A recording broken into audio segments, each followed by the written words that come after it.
स्वदेश तथा विदेशमा रहे बसेका प्यारा नेपाली दाजुभाइ तथा दिदीबहिनीहरू, नेपाल राष्ट्रका निर्माता, नेपाली समाजका समन्वयकर्ता एवं एकताको धरोहर श्री 5 बडा महाराजा धीराज पृथ्वी नारायण शाह आम नेपालीका निम्ति श्रद्धा तथा सदा स्मृतिका व्यक्तित्व भइबक्सिन्छ।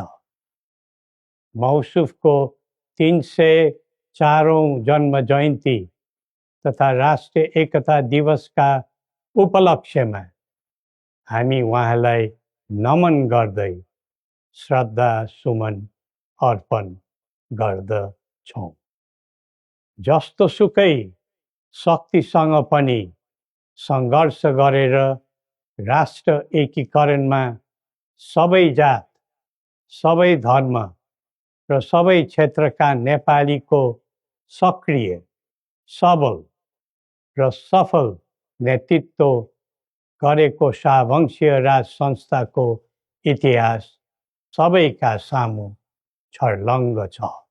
नेपाली जनताको खुसी र समृद्धिलाई नै आफ्नो रुचि ठान्ने शाहवंशीय परम्परा रहँदै आएको छ।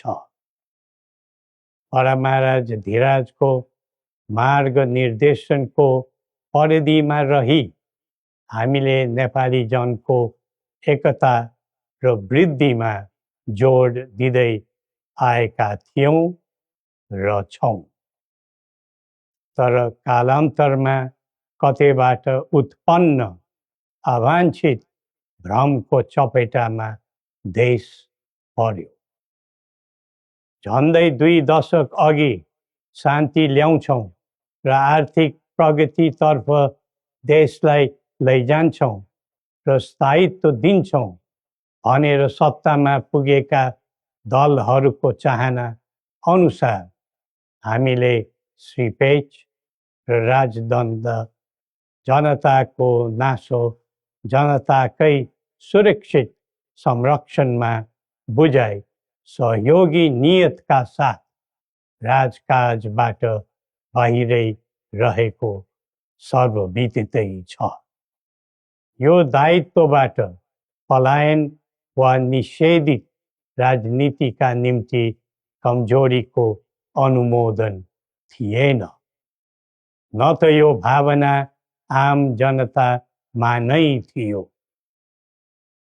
नारायणहिटी राजदरबारबाट हामी बाहिरिएको करिब 2 दशक बित्दा पनि देशले सामना गरिरहनु परेको सङ्कटले हामीलाई चिन्तित तुल्याएको छ।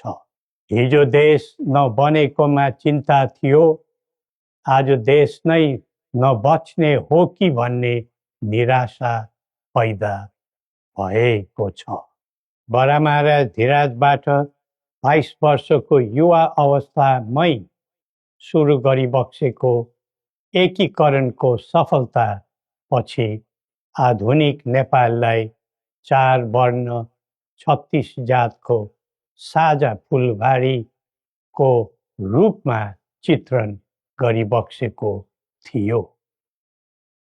यो मुलुक राजाको मात्र होइन, जनता र राजाको समान स्वामित्वको देश हो भन्ने सन्देश पनि दिइबक्सेको थियो।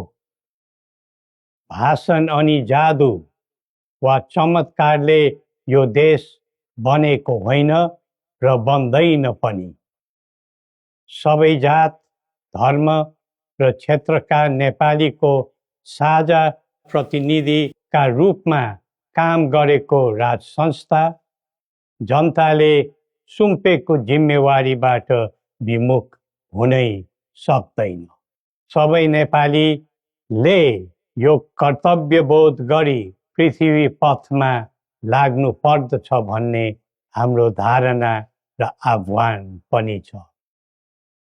नेपाली विश्वमा जहाँ रहे पनि नेपाली मूलको भन्ने नै हुन्छ। त्यसैले राष्ट्रको प्रतिष्ठासँग नेपालीको प्रतिष्ठा पनि सँगै जोडिएको हुन्छ। मुलुक स्थायी वा अस्थायी रूपले छोड्दैमा देशसँगको सम्बन्ध तोडिन सक्दैन।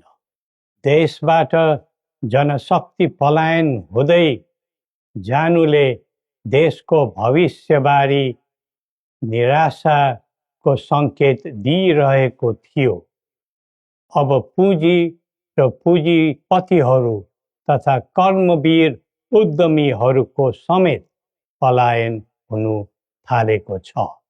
यो क्रमलाई तत्काल निरुत्साहित र नियन्त्रण गर्न सकिएन भने मुलुक असफलताको सङ्घारमा पुग्न सक्ने सम्भावनालाई लिएर हामी आहत भएका छौँ। बरामारा धिराजबाट स्वदेशको पुँजी पलायनमा रोक लगाउनु पर्ने पक्षलाई महत्त्वका साथ जोड दिबक्सी जनता सक्षम र बलिया भए मात्र देश बलियो हुन्छ भनी दिव्य उपदेशमा उल्लेख गरिबक्सेको छ।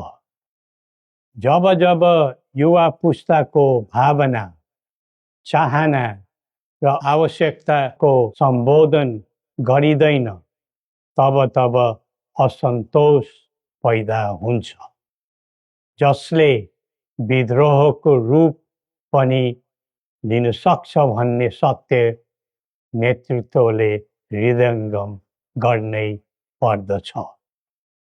नेतृत्वले पटक पटक युवालाई प्रयोग मात्र गर्ने तर उनीहरूको आवश्यकता बुझेर काम नगर्ने प्रवृत्तिले युवामा असन्तोष जन्मेर देशमा जनधनको हानि भयो। जसरी भविष्यका कर्णधारहरूको ज्यान गयो त्यसले सबैलाई स्तब्ध बनाएको छ। युवाहरूमा भ्रष्टाचारप्रति असहिष्णुता र आइटी प्रतिस्पर्धामा अग्रताको जोश देखिनु उज्जवल भविष्यको सङ्केत हुन्। तर उन्नतिको गन्तव्यमा राजनीति चुक्यो भने अल्छीको सपना मात्र बन्न जान्छ। स्वचालित व्यक्तिले राष्ट्रको हित खोज्दै जान्छ, परिचालित व्यक्तिले अर्काको मित खोज्दै हिँड्छ। राष्ट्रिय सहमति बिना निकास खोज्नु समय खेर फाल्नु मात्र हो। समुन्नतिको यात्रामा सबै मिलेर अघि बढौँ।